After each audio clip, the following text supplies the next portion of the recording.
మహిళా trainee IPS లైంగిక వేధింపుల కేసులో దర్యాప్తు కొనసాగుతోంది. మహిళా ట్రైనీ ఐపీఎస్ స్టేట్మెంట్ ను women safety wing DCP record చేశారు. బాధితులతో పాటు పలువురు ట్రైనీ ఐపీఎస్ల వాంగ్మూలాలు కూడా నమోదు చేశారు.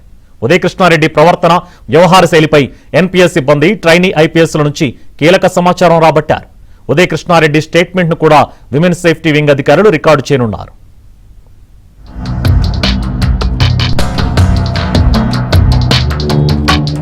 ట్రైనీ ఐపీఎస్ ఉదయకృష్ణారెడ్డి పిటిషన్ పై విచారణను హైకోర్టు సోమవారానికి వాయిదా వేసింది. కేసుకు సంబంధించిన వివరాలు సమర్పించాలంటూ పోలీసులను ఆదేశించింది. అప్పటి వరకు తదుపరి చర్యలు చేపట్టకుండా పోలీసులను ఆదేశించాలంటూ అతని తరఫు న్యాయవాది కోరినా హైకోర్టు అంగీకరించలేదు.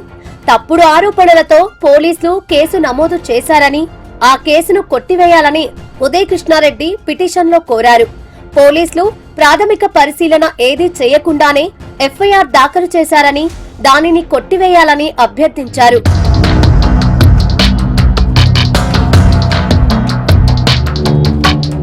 మహిళా ఐపీఎస్ తాను ముస్సోరిలో శిక్షణ సమయంలో ఒకరినొకరు ప్రేమించుకున్నామని, మానసికంగా శారీరకంగా సన్నిహితంగా మెలిగామని పిటిషన్లో పేర్కొన్నారు. పోలీస్ అకాడమీలో సైతం ఇది కొనసాగిందన్నారు.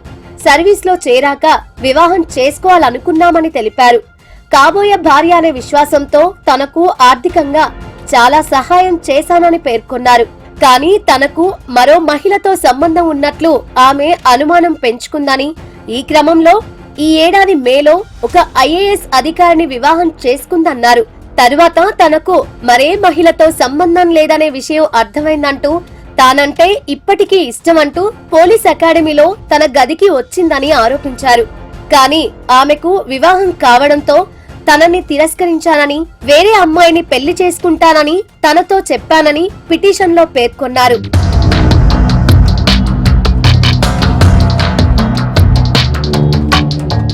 అయినా ఆమె తరచూ ఫోన్ చేస్తూ తన గదికి వస్తూ ఉండేదని, ఈ విషయం ఆమె భర్తకు తెలియడంతో నిలదీశారని చెప్పుకొచ్చాడు. ట్రైనీ ఐపీఎస్ అధికారి ఉదయకృష్ణ ఈ క్రమంలోనే తనను వేధిస్తున్నట్లు భర్తకు చెప్పింది. ఆమె భర్త ఫోన్ చేసి అడగడంతో మా అనుబంధం గురించి వివరించానన్నారు. కానీ ఆయన తనదే తప్పు అని వాదించడంతో నిజాయితీ నిరూపించుకునేందుకు ఆమె తాను కలిసి ఉన్న ఒక వీడియోను పంపానన్నారు. అది చూసి ఆమె భర్త గొడవ పెట్టుకున్నారు. ఆమె ప్రతీకారంతో పోలీస్ అకాడమీ డైరెక్టర్ కు ఫిర్యాదు చేసింది. తరువాత తప్పుడు ఆరోపణలతో పోలీసులకు ఫిర్యాదు చేసింది అని పిటిషన్లో ఉదయకృష్ణారెడ్డి పేర్కొన్నారు. ఈ మేరకు తన వద్ద ఉన్న అన్ని ఆధారాలు, వీడియోలు కోర్టుకు సమర్పిస్తున్నానని పేర్కొన్నారు.